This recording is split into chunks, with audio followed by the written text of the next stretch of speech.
Good morning, friends. I am Sanjay Vivek. Once again, I am with a new system और new topic endocrine system. Friends, आज का ये जो video है endocrine system, इसमें मैं बहुत शॉर्ट में केवल इंट्रोडक्शन दे रहा हूँ एंडोक्राइन सिस्टम का। अगर रिक्वायरमेंट होगी तो इसका मैं डिटेल वीडियो भी बनाऊंगा। अभी के लिए फिलहाल एक इंट्रोडक्टिव वीडियो, ठीक है।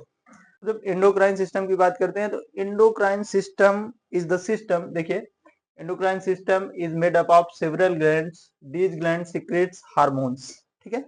endocrine system आपका क्या है?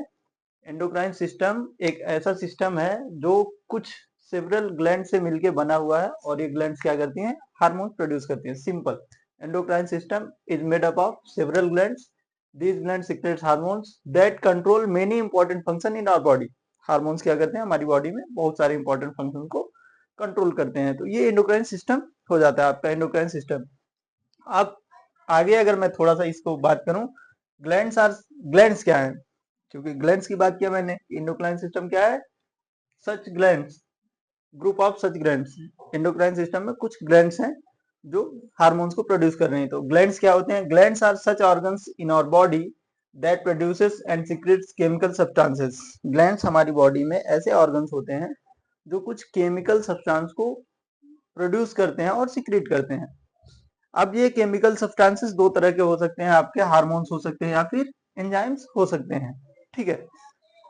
बेसिकली हम लोग बात कर रहे हैं किसी आज एंडोक्राइन सिस्टम की, इसलिए मैं एंडोक्राइन सिस्टम की बात करूंगा। तो ग्लैंड्स हमारी दो तरह की हो जाती हैं, exocrine glands and endocrine glands. अब एक्सोक्राइन ग्लैंड्स की वजह से एक सिस्टम बनता है, इसको हम बोलते हैं एक्सोक्राइन सिस्टम, ठीक है। सेकंड जो एंडोक्राइन ग्लैंड्स हैं, एंडोक्राइन ग्लैंड्स की वजह से आपका कौन सा सिस्टम बन रहा है? Endocrine system. तो हम लोग बात करेंगे आज एंडोक्राइन सिस्टम की। बेसिक डिफरेंस जो है दोनों में थोड़ा सा आपको बता देता हूं। एक्सोक्राइन सिस्टम या एक्सोक्राइन ग्लैंड्स जो होती हैं, इनमें डक्ट्स पाए जाते हैं। इनमें क्या पाए जाते हैं? डक्ट्स। एंडोक्राइन सिस्टम डक्टलेस, ठीक है। इसमें डक्ट्स पाए जाते हैं, इसमें डक्ट्स नहीं पाए जाते हैं। रीजन क्या है? एंडोक्राइन सिस्टम क्या सीक्रेट कर रहा है?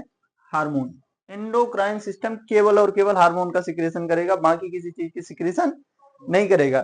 तो हार्मोन्स जो होते हैं, हार्मोन्स को डक्ट की जरूरत नहीं होती है। हार्मोन्स डायरेक्ट हमारे सर्कुलेटरी सिस्टम में या हमारे ब्लड में मिक्स होते हैं और ब्लड में मिक्स होने के बाद ये बॉडी के अलग अलग पार्ट पे जाते हैं जहां इनकी फंक्शनिंग होती है, और ये बहुत ट्रेस अमाउंट में, बहुत माइन्यूट अमाउंट में रिलीज किए जाते हैं, क्योंकि इनका माइन्यूट अमाउंट ही एक्सेसिव होता है। वो उतना ज्यादा हो जाता है कि उतने में काम चल जाए बॉडी का, थोड़ा सा अमाउंट। वहीं अगर एक्सोक्राइन ग्लैंड्स की बात करें तो इनमें डक्ट्स होते हैं। डक्ट्स मतलब इनको ब्लड में अपना सिक्रीशन मिक्स करने के लिए एक पाइप की जरूरत होती है, एक रास्ते की जरूरत होती है। डक्ट से होके जाते हैं, ब्लड में मिक्स होते हैं, ठीक है। और ये एक्सेस अमाउंट में भी रिलीज होते हैं, ठीक। तो ये दोनों चीजें हो जाती है डिफरेंट, मेन डिफरेंट दोनों में, डक्टलेस होता है और इसमें डक्ट होती है।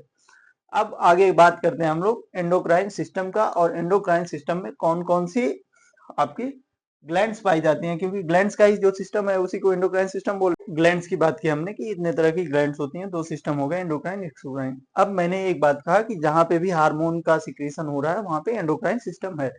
बार बार हार्मोन का नाम ले रहा हूं तो एक बार क्लियर कर देता हूं कि एक्चुअली हार्मोन्स क्या होते हैं, ठीक है। हार्मोन्स की अगर डिफिनेशन आप देखेंगे, hormones are chemical messengers molecules that help in control and coordination of our body. क्या है ये? केमिकल मैसेंजर हैं। ऐसे केमिकल मैसेंजर हैं जो हमारी बॉडी को कंट्रोल और कोऑर्डिनेशन में मदद कर रहे हैं। मेनली अगर बात की जाए कंट्रोल एंड कोऑर्डिनेशन की, तो कंट्रोल एंड कोऑर्डिनेशन का काम है हमारे ब्रेन का, हमारे नर्वस सिस्टम का, ठीक है। नर्वस सिस्टम कंट्रोल और कोऑर्डिनेशन करती है बॉडी की। लेकिन यहाँ पे मैं कह रहा हूँ कि हार्मोन्स भी इसमें हेल्प कर रहे हैं। मतलब हार्मोन्स क्या है? मैसेंजर है। हार्मोन मैसेंजर का काम कर रहे हैं, तब जाके हमारी बॉडी का कंट्रोल एंड कोऑर्डिनेशन हो रहा है। तो ऐसे अगर देखा जाए तो बेसिकली जो मेन हमारे बॉडी कंट्रोल एंड कोऑर्डिनेशन का काम कर रहा है वो नर्वस सिस्टम है। सेकेंडरी जो है वो एंडोक्राइन सिस्टम में भी है। एंडोक्राइन सिस्टम भी उसमें रोल प्ले कर रहा है बॉडी के कंट्रोल एंड कोऑर्डिनेशन में, ठीक है। तो हार्मोन्स आपके क्या हो गए? Chemical messenger that helps in control and coordination of our body. ये हार्मोन्स हो गए। हार्मोन्स की बात किया मैंने, एंडोक्राइन सिस्टम की बात किया, एक्सोक्राइन। अब आते हैं एंडोक्राइन सिस्टम के एक्चुअल जो ग्लैंड्स हैं, इन ग्लैंड्स के बारे में बात करते हैं। कौन कौन सी ग्लैंड्स इसमें होती है? पहले तो आप ये जान लीजिए, पिट्यूटरी ग्लैंड, पीनियल ग्लैंड, ठीक है, ये ग्लैंड्स इसमें पाई जाती हैं, pituitary gland, pineal gland, thyroid gland, parathyroid gland, adrenal gland, pancreas, gonads और सेक्स हार्मोन्स। शुरू की इन 5 ग्लैंड्स की बात करूं तो ये केवल और केवल किसका सिक्रेशन कर रही हैं? हार्मोन्स का। इनसे केवल हार्मोन सिक्रेट होगा।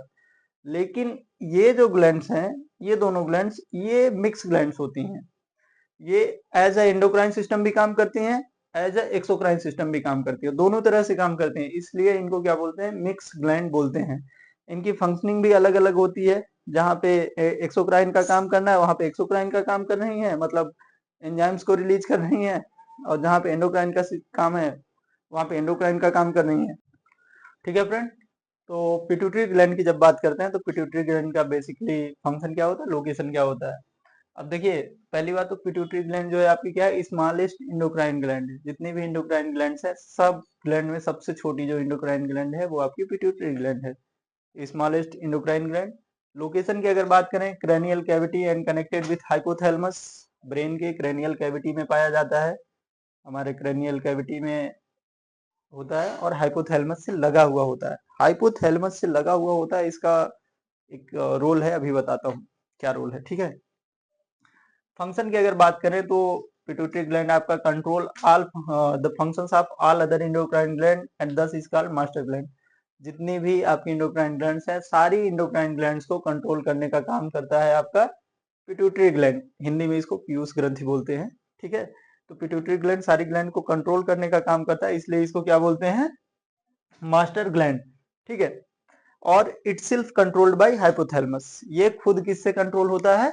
हाइपोथैलेमस से। हाइपोथैलेमस को हमारा कहा जाता है सेंटर ऑफ इमोशंस। ठीक है, ब्रेन का पार्ट है, बहुत बड़ा उसका रोल है। तो हाइपोथैलेमस क्या कर रहा है? यहाँ पे पिट्यूटरी ग्लैंड को कंट्रोल कर रहा है, pituitary gland other endocrine glands को कंट्रोल कर रही है।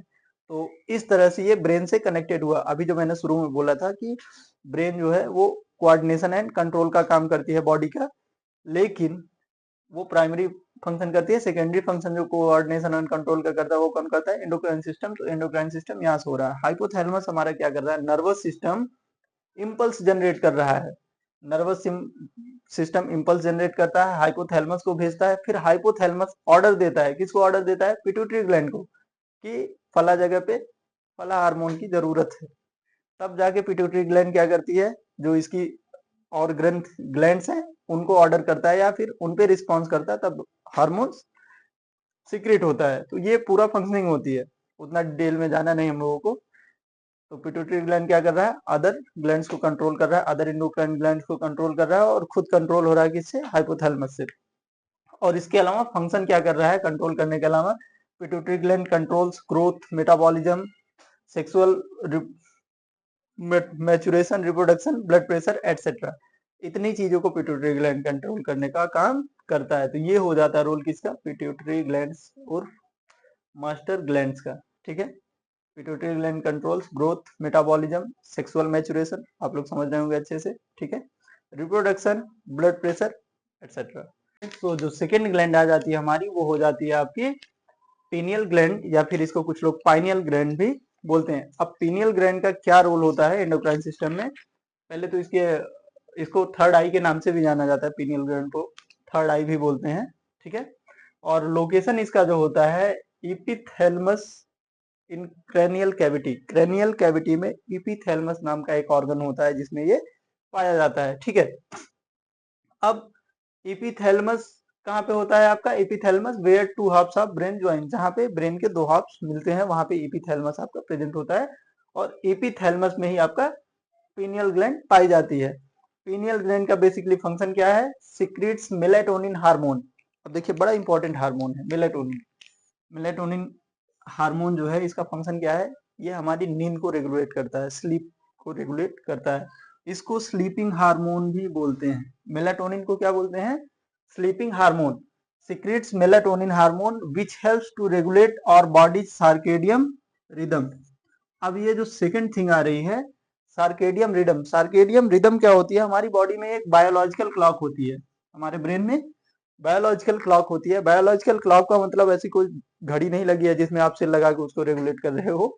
ये मेंटेनेंस है, हमारी बॉडी का एक ऐसा सिस्टम बन जाता है कि जितने टाइम पे हम सोते हैं उतने टाइम पे सोने की हमें आदत हो जाती है। आदत क्यों हो जाती है? क्योंकि मेलेटोनिन जो है उसी टाइम पे रिलीज करती है हमारी बॉडी, क्योंकि हमारी बॉडी को भी उसकी आदत पड़ जाती है। इसीलिए जिस बंदे को रात में देर से सोने की आदत है, अगर आप उसको कह दो कि जल्दी सो जाओ, तो वो बिस्तर पे लेट जाएगा, फिर भी उसे नींद नहीं आएगी, कुछ देर तक वो स्क्रॉल करता रहेगा। जब उसका सोने का टाइम होगा तभी वो सोएगा, क्योंकि उसको उसी टाइम पे मेलाटोनिन मिलेगा नहीं। अब इस सर्केडियन रिदम को, बायोलॉजिकल क्लॉक को चेंज नहीं किया जा सकता, ऐसा नहीं कह सकते, जल्दी चेंज नहीं किया जा सकता, लेकिन धीरे धीरे अगर प्रयास किया जाए तो चेंज हो जाता है। ग्रेजुअली चेंज होता है, लेकिन जल्दी चेंज नहीं होता है। तो ये सर्केडियन रिदम जो है, ये जो नींद की समस्या है, देर से आना या जल्दी आना, इसको कंट्रोल करने का काम कौन करता है? Pineal gland. ठीक है, क्योंकि ये सिक्रीट क्या कर रही है? मेलाटोनिन। तो पीनियल ग्लैंड का मेन फंक्शन यही होता है कि हमारी बॉडी के सर्केडियन रिदम को कंट्रोल करता है बाय सिक्रेटिंग मेलाटोनिन हार्मोन। ठीक है, अब इसके बाद नेक्स्ट ग्लैंड की बात करते हैं। ठीक है फ्रेंड्स, तो नेक्स्ट जो हमारी ग्लैंड्स आ जाती है वो आ जाती है आपकी थायराइड ग्लैंड। अब थायराइड ग्लैंड की अगर बात करें, ह्यूमन बॉडी में इसका बहुत बड़ा रोल है और इसका बहुत इंपॉर्टेंट फंक्शन है। डिटेल में पूरा नहीं बता रहा हूँ, केवल एंडोक्राइन सिस्टम के हिसाब से जो इंट्रोडक्शन के हिसाब से बता रहा हूँ। सिंपल सा आप जान लीजिए, लार्जेस्ट इंडोक्राइन ग्लैंड है हमारी बॉडी की। ह्यूमन बॉडी में इंडोक्राइन सिस्टम में लार्जेस्ट इंडोक्राइन ग्लैंड है, सबसे बड़ी इंडोक्राइन ग्लैंड है। ठीक है, लोकेशन की अगर बात करें तो ये हमारे नेक में पाई जाती है, और नेक में भी कहाँ होती है? बिलो ट्रैकिया, बिलो लैरिंग्स, लैरिंग्स और ट्रैकिया के पीछे होती है। ठीक है, आपकी थायराइड ग्लैंड के मेन फंक्शन की बात की जाए अगर, तो ये क्या करता है? रेगुलेट्स बॉडी मेटाबॉलिज्म, केवल बॉडी के मेटाबॉलिज्म को रेगुलेट करता है। बॉडी के मेटाबॉलिज्म को रेगुलेट करने के साथ साथ अगर इसका माल फंक्शनिंग होता है, मतलब अगर ये प्रॉपरली वर्क नहीं कर पा रहा है, तो गॉइटर नाम की डिजीज होती है। ऐसे पूरा गला सूज जाता है, आपने कई सारे लोगों को देखा होगा, गॉइटर हो जाता है ऐसा पूरा। थायराइड डिजीज भी बोलते हैं उसको, ऐसे पूरा का पूरा सूजा रहता है। तो ये गॉइटर डिजीज होती है थायराइड की कमी की वजह से। थायराइड से रिलीज होने वाले जो हार्मोन्स होते हैं, मेनली T3 T4 होते हैं, TSH भी होता है। ठीक है, तो ये T3 T4 जो है उसका रोल बहुत अलग हो जाता है। अगर डिटेल में इसकी बात मैं करूंगा तो वो वीडियो बनाऊंगा तो उसमें जरूर बताऊंगा। फिलहाल यहाँ के लिए इतना ही है। थायराइड ग्लैंड आपकी लार्जेस्ट ग्लैंड है, बिलो ट्रैकिया बिलो लैरिंग्स पाई जाती है और बॉडी मेटाबॉलिज्म को कंट्रोल करती है। ठीक है, तो थायराइड के बाद नेक्स्ट जो हमारी ग्लैंड है पैराथायराइड, उसकी बात करते हैं।